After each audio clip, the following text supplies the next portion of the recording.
Hello dear students, आज हम discuss करने जा रहे हैं स्पेक्ट्रोस्कोपी। स्पेक्ट्रोस्कोपी आपकी केमिस्ट्री में आता है और ये बीएससी लेवल का स्पेक्ट्रोस्कोपी पढ़ेंगे हम।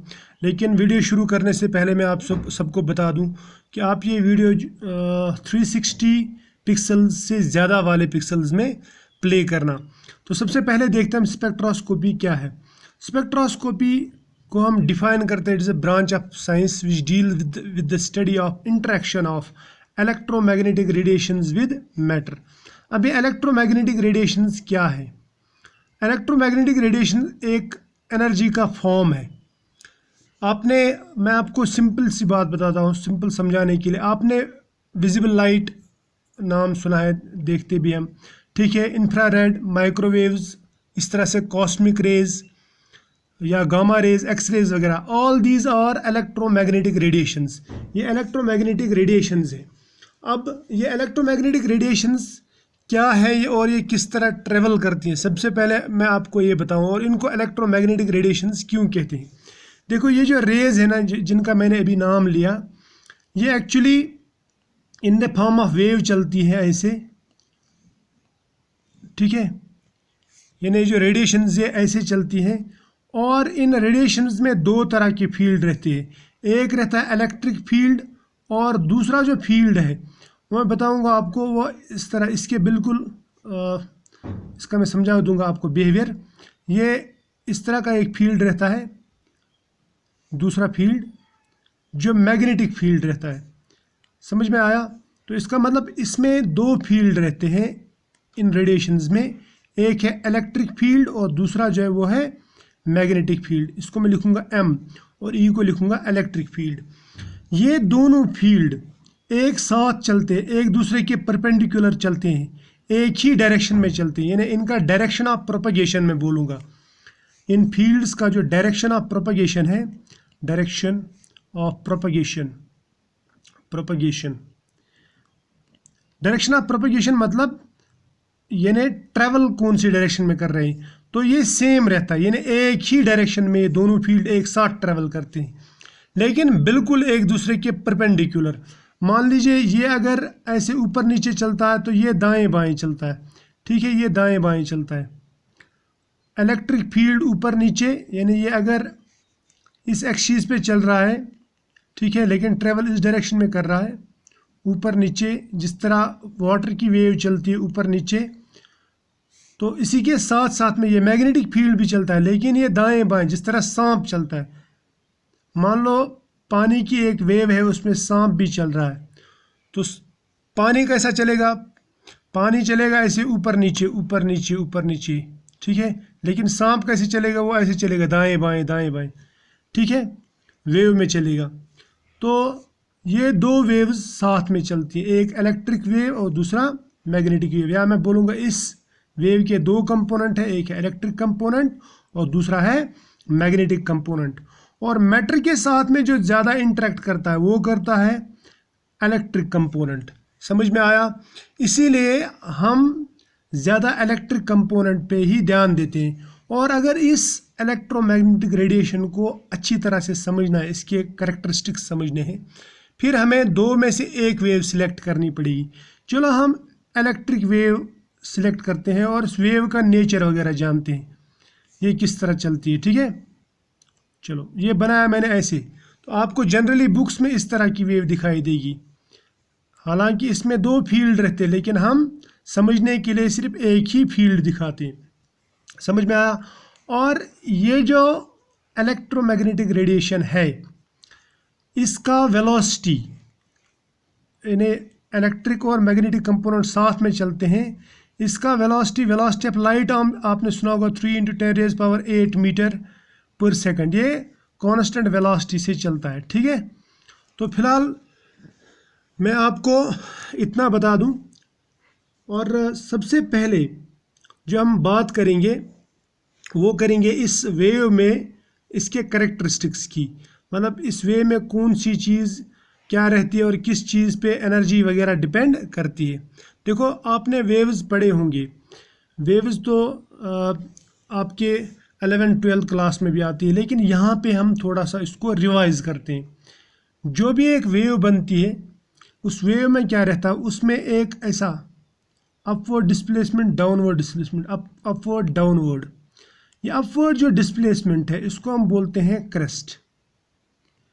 और ये जो लाइन है ना, ये लाइन ये मीन जीरो लाइन, यानी यहाँ से वेव शुरू होती है, फिर ऐसे ऊपर जाती है, फिर यहाँ पे पहुँच जाती है, फिर ऐसे नीचे की तरफ जाती है, फिर वापस जाती है इस पॉइंट पे।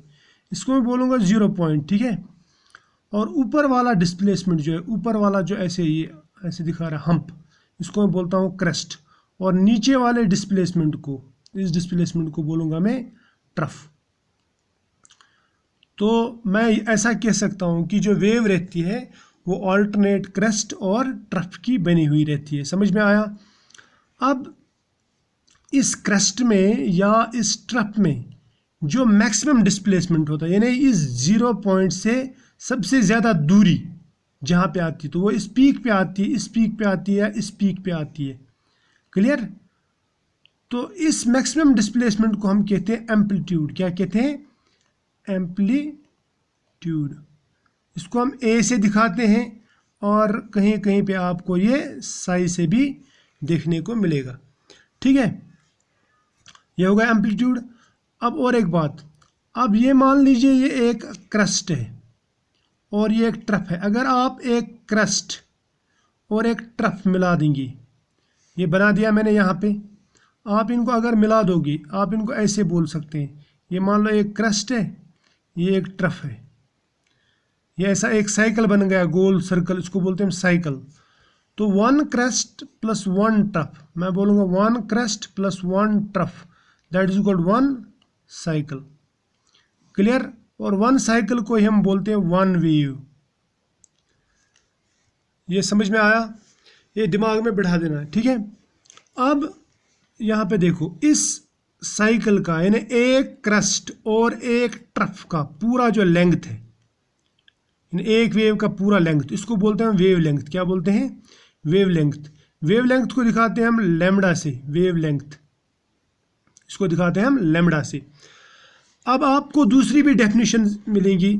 मैं बोलूँगा फिर लेंथ ऑफ वन साइकिल, या मैं बोलूँगा देखो, अगर मैं एक वेव ऐसे बनाता हूँ, ये एक वेव है, ये एक क्रस्ट है, ठीक है, ये एक ट्रफ है, ठीक, ये बन गई एक वेव। अब यहाँ से दूसरी वेव शुरू करते हैं, ये एक क्रस्ट है और ये एक ट्रफ है, ये होगी दूसरी वेव शुरू, ठीक। अब मान लीजिए यहाँ से मैंने इस क्रस्ट का आधा काट दिया और इस क्रस्ट का आधा काट दिया, तो कितने क्रस्ट हो गए? ये आधा, ये आधा हो गया एक क्रस्ट, और ये एक ट्रफ, एक क्रस्ट एक ट्रफ मीन्स एक साइकिल या एक वेव। तो मैं ऐसा बोलूँगा, फिर यहाँ से लेके यहाँ तक भी जो डिस्टेंस है, इसको भी बोलूँगा मैं वेव लेंथ, यानी distance between two consecutive crusts और बिटवीन टू कंसेक्यूटिव ट्रफ्स, यानी नियरेस्ट क्रस्ट और नियरेस्ट ट्रफ्स के बीच में जो डिस्टेंस रहती है उसको बोलते हैं हम वेव लेंथ। समझ में आया? अब वेव लेंथ जो है ये एक कैरेक्टरिस्टिक है इसका वेव का। अब वेव लेंथ को हम, वेव लेंथ जो लैम्डा है, इसको आप मीटर में भी मेजर कर सकते हैं, सेंटीमीटर, मिलीमीटर, ठीक है, या माइक्रोमीटर में, या नैनोमीटर में, या फिर एंगस्ट्रॉम में, जिस हिसाब का आपको वेव होगा। अगर वेव बड़ा है तो मीटर में लेंगे, छोटा है तो सेंटीमीटर, फिर ऐसे millimetre, micrometre, nanometre, angstrom. Nanometre क्या है, माइक्रोमीटर क्या है, 10⁻⁻6 मीटर्स, ठीक है। नैनोमीटर क्या है, 10⁻⁻9 मीटर्स। एंगस्ट्रॉम क्या है, 10⁻10 मीटर्स, ठीक है, इसको बोलते हैं एंगस्ट्रॉम। ये समझ में आया? ये था वेव लेंथ। अब और एक चीज़ हम डिस्कस करेंगे, उसको हम बोलते हैं फ्रीक्वेंसी। ये दूसरी कैरेक्टरिस्टिक प्रॉपर्टी है वेव की। तो यहाँ पे मैं डिस्कस करूँगा अब फ्रीक्वेंसी। फ्रीक्वेंसी को हम बोलते हैं, देखो, फ्रीक्वेंसी का मतलब रहता है number of waves, number of waves passing through a point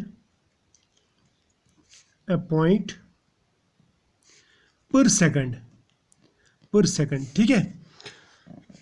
आप मेरी बात समझ रहे हैं ना? यानी नंबर ऑफ वेव्स, एक वेव को बोलते हैं हम एक साइकिल। मैं ऐसा बोलूँगा फिर साइकिल्स, नंबर ऑफ साइकिल्स या नंबर ऑफ साइकिल्स पर सेकंड, या मैं ऐसा बोलूँगा साइकिल्स पर सेकंड।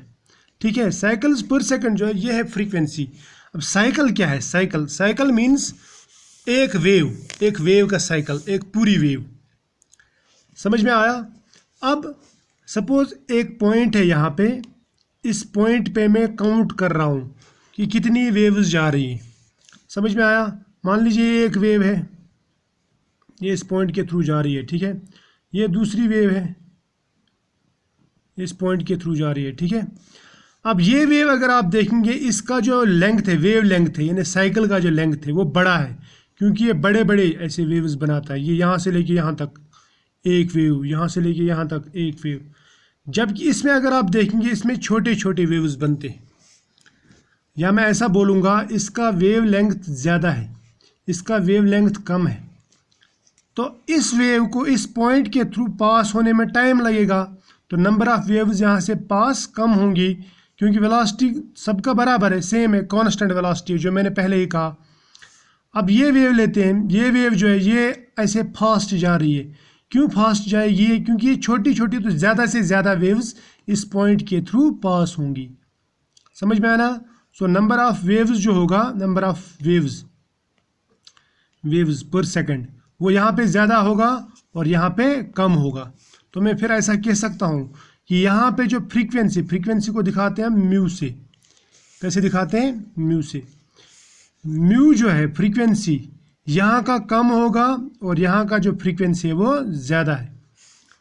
इसका मतलब ये हुआ, जहाँ पे वेवलेंथ ज़्यादा वहाँ पे फ्रीक्वेंसी कम, और जहाँ पे वेवलेंथ कम वहाँ पे फ्रीक्वेंसी ज़्यादा। फिर मैं ऐसा कह सकता हूँ कि जो फ्रीक्वेंसी है, it is inversely proportional to lambda. चलेगा ना? यस चलेगा, दौड़ेगा। या मैं ऐसा बोल सकता हूँ, इसको आप थोड़ा सा मॉडिफाई करो, आप लिख सकते हैं ऐसा, mu is equal to c into 1/λ। ये बराबर बनेगा c/λ। अब ये c क्या है? c is velocity of EMR, electromagnetic radiation.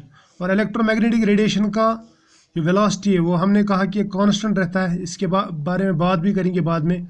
3 × 10⁸ metre पर सेकंड रहता है इसका वैल्यू, तो ये कांस्टेंट है। क्लियर? तो अब आपको पता चल गया जो म्यू रहता है वो बराबर है c/λ की। ये हमारे लिए बहुत ज़रूरी है। अगर मैं आपसे पूछूं c किसके बराबर होगा? c बराबर होगा फिर लैम्डा इंटू फ्रीक्वेंसी के। ठीक है, ये भी बाद में डिस्कस किया जाएगा। क्लियर? तो ये आप याद रखना फिलहाल, और ये भी याद रखना। ये समझे? ये हो गया फ्रीक्वेंसी और वेवलेंथ के बारे में। और वेलोसिटी ऑफ लाइट मैंने आपको बताया ये कितना रहता है। ठीक है, अब हम बात करेंगे फ्रीक्वेंसी के बाद वेव नंबर की। किसकी बात करेंगे? Wave number of A wave number. मैंने आपसे कहा कि ये जो इलेक्ट्रोमैग्नेटिक रेडिएशंस है ये वेव्स के फॉर्म में चलती है। ठीक है, और ये जो वेव्स हैं इसमें दो कंपोनेंट्स रहते हैं, इलेक्ट्रिक कंपोनेंट और मैग्नेटिक कंपोनेंट। लेकिन मैटर के साथ में ज़्यादा इंटरेक्ट कौन करता है? Electric component. तो फिलहाल हम इलेक्ट्रिक कंपोनेंट की वेव ही डिस्कस कर रहे हैं। वेव समझ में आ गया तो इलेक्ट्रोमैग्नेटिक रेडिएशंस समझ में आ जाएगा। इतना क्लियर है? अब लेते हैं वेव नंबर। वेव नंबर का मतलब रहता है नंबर ऑफ वेव्स पर सेंटीमीटर बोलते हैं हम इसको। ठीक, समझ में आया? और एक बात मैं भूल ही गया, ये जो साइकिल्स पर सेकंड है ना, अगर मैं आपसे पूछूं फ्रीक्वेंसी का यूनिट क्या है? यूनिट ऑफ फ्रीक्वेंसी वो क्या आएगा? साइकिल्स पर सेकंड, या पर सेकंड आएगा, पर सेकंड। और पर सेकंड और CPS मतलब साइकिल्स पर सेकंड, इसको हम कहते हैं हर्ट्ज HZ। ठीक है, पर सेकंड को ही हम कहते हैं हर्ट्ज। या आपने सुना भी होगा, आप रेडियो पे भी सुनते हैं, इतने किलो हर्ट्ज, इतने मेगा हर्ट्ज पे आ रहा है। ठीक है, रेडियो स्टेशन, तो वो एक्चुअली फ्रीक्वेंसी के बारे में बात करता है। ठीक है, चलो अब हम बात करते हैं नंबर ऑफ वेव्स पर सेंटीमीटर, यानी वेव नंबर की। इसको आप दिखाते हैं म्यू बार से। ये मान लीजिए एक पर्टिकुलर लेंथ है, ठीक है, ये मान लो 1 सेंटीमीटर है, या पर यूनिट लेंथ भी बोल सकते हैं आप इसको। इस पे दो वेव्स है, एक वेव ये है, ठीक, और दूसरी जो वेव है वो ये है, ठीक। ये 1 सेंटीमीटर है, सपोज बोल रहा हूँ मैं, 1 सेंटीमीटर तो बहुत ज़्यादा है, 1 सेंटीमीटर में बोल रहा हूँ यहाँ पे सपोज। तो इसमें कितनी वेव्स आती हैं? इसमें टोटल 2 ही वेव्स आती हैं। अगर आप इसकी बात करेंगे, इसमें बहुत सारी वेव्स आती है ना, 1 2 3 4 5 6 वेव्स आती हैं। तो इसका मतलब यहाँ पे नंबर ऑफ वेव्स ज़्यादा है, तो मैं बोलूँगा यहाँ पे वेव नंबर ज़्यादा है।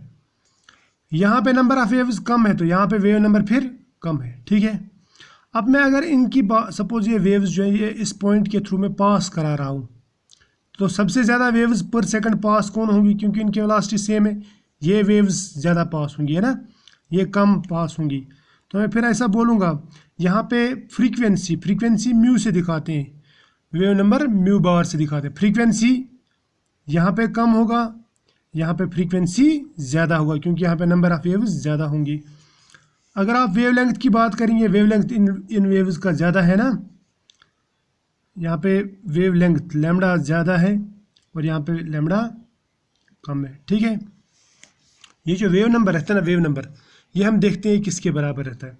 वेव नंबर एक्चुअली रहता है बराबर 1/λ, यानी यहाँ पे it is inversely proportional to lambda, लेकिन इसका जो कांस्टेंट है वो 1 है। समझ में आया? क्लियर?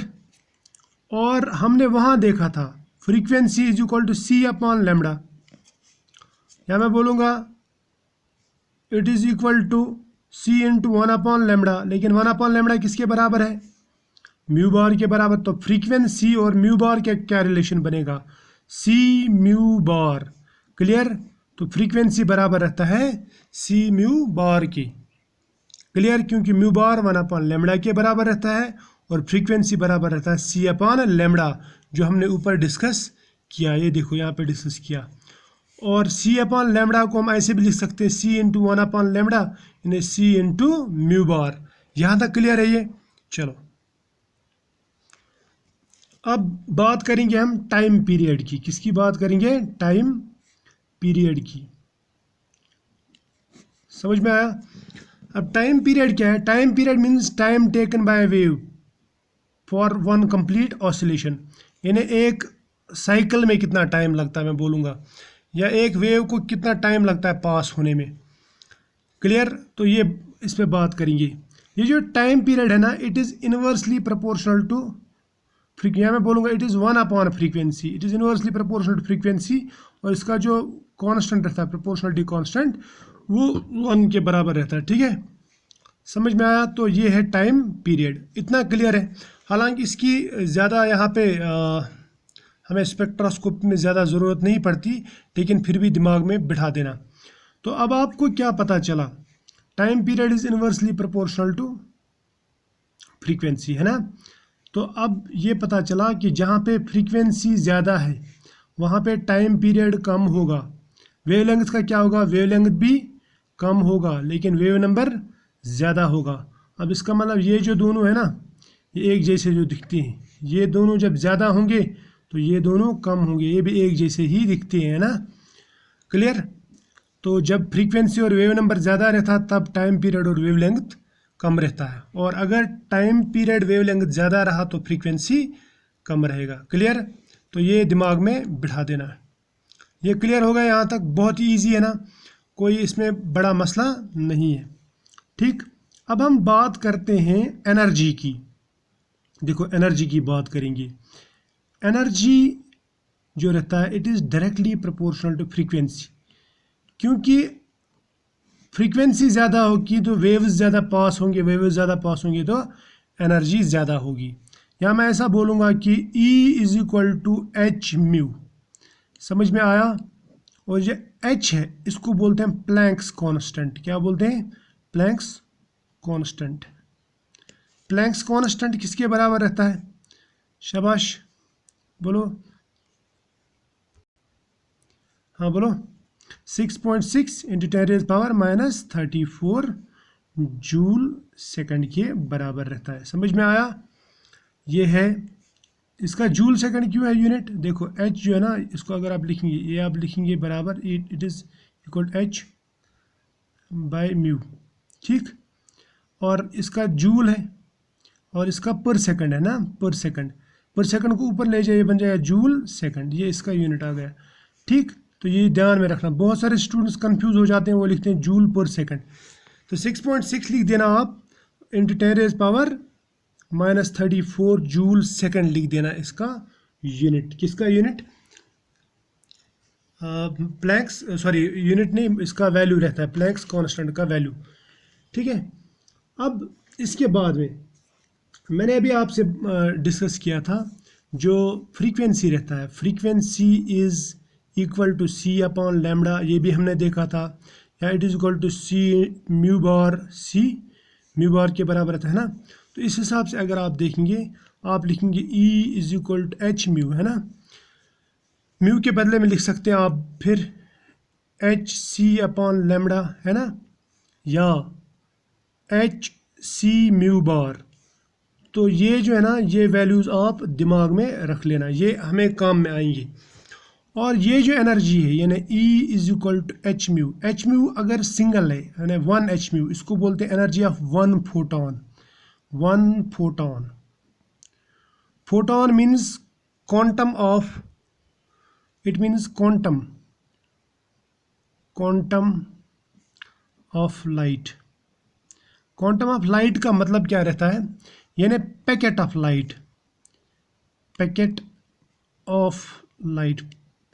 पैकेट का मतलब नहीं है कि वो लाइट का एक पैकेट रहेगा, बंद पैकेट। इसका मतलब रहता है डिस्क्रीट यूनिट, डिस्क्रीट यूनिट यानी एक unit of light, discrete unit of light, या डिसकंटिन्यूअस यूनिट ऑफ लाइट भी बोल सकते हैं आप, ठीक है। तो ये होगा यहाँ तक। अब मैं वेव्स के बारे में आपको बताता हूँ, खासकर ये जो इलेक्ट्रोमैग्नेटिक रेडिएशंस है इनके बारे में आपको बताता हूँ मैं, ठीक है। जो इलेक्ट्रोमैग्नेटिक रेडिएशंस रहती हैं, सबसे पहले आप इनके बारे में एक बात दिमाग में बिठा देना, जो इनकी कैरेक्टरिस्टिक्स में आता है, कैरेक्टरिस्टिक्स, ये आप दिमाग में बिठा देना ये बात कि ये जो वेव्स हैं ये एक तो एक स्ट्रेट डायरेक्शन में ट्रेवल करती हैं और सेम वेलोसिटी, यानी ये सेम वेलोसिटी जैसे मैंने अभी आपको कहा, ऊपर मैं लिखाया था ना, वो कांस्टेंट वेलोसिटी से ट्रेवल करते हैं, ठीक है। और एक डायरेक्शन में, एक पर्टिकुलर डायरेक्शन में, in the form of waves, ठीक है, in the form of waves के फॉर्म में ये ट्रेवल करता है। और ख़ास बात क्या है, इनको ट्रैवल करने के लिए किसी मीडियम की ज़रूरत नहीं पड़ती। जैसे परिंदों को हवा की ज़रूरत पड़ती है, मछली को पानी की ज़रूरत पड़ती है, तो इनको किसी भी मीडियम की ज़रूरत नहीं पड़ती। Do not need any medium, समझ में आया। और इनकी जो एनर्जी है वो डिपेंड करती है फ्रीक्वेंसी एंड वेवलेंथ। फ्रीक्वेंसी और वेवलेंथ इनका कैरेक्टरिस्टिक है। फ्रीक्वेंसी ज़्यादा तो एनर्जी ज़्यादा, वेवलेंथ ज़्यादा तो एनर्जी कम, समझ में आया। और इनमें ड्यूअल नेचर रहता, ड्यूअल नेचर का क्या मतलब है? ड्यूअल नेचर का मतलब ये, अभी मैंने आपसे कहा कि ये वेव्स में चलती है, वेव्स एंड पार्टिकल, यानी ये कभी वेव के फॉर्म में बिहेव करेंगी, जैसे जब ये प्रोपेगेट करती हैं तो वेव जैसे प्रोपेगेट करती है, लेकिन जब ये इंटरेक्ट करती है तो एज पार्टिकल बिहेव करती है, समझ में आया ना। पार्टिकल टक्कर भी मार सकता है, वेव टक्कर नहीं मारती, समझ में आया। और एनर्जी इनका किसके बराबर रहता है? एनर्जी बराबर रहता है एच म्यू के बराबर, ये भी दिमाग में बिठा देना। और ये जब एनर्जी, ये जो रेडिएशंस है, ये जो इलेक्ट्रोमैग्नेटिक रेडिएशन, ये जब एब्जॉर्ब होती है, एब्जॉर्ब और इमिट, तो ये डिस्क्रीट यूनिट्स में होती है, यानी ये क्वांटाज में होती है। किसमें? क्वांटाज, यानी एक यूनिट एब्जॉर्ब होगा, 2 यूनिट, 10 यूनिट, आधा, 1.5, 1.25, ऐसे यूनिट्स एब्जॉर्ब या इमिट नहीं होते। तो यूनिटाइजेशन यूनिटाइजेशन में नहीं बोलूँगा, मैं बोलूँगा क्वांटाइजेशन। ये क्वांटाइज्ड फॉर्म में रहते हैं। किस फॉर्म में? क्वांटाइज्ड फॉर्म में एब्जॉर्ब और इमिट होते हैं। ये समझ में आया? तो ये था, it was all about electromagnetic radiations. तो इसके बाद में हम डिस्कस करेंगे स्पेक्ट्रोस्कोपी का कोई इम्पोर्टेंट पोर्शन। ठीक है, फिलहाल आज इतना ही।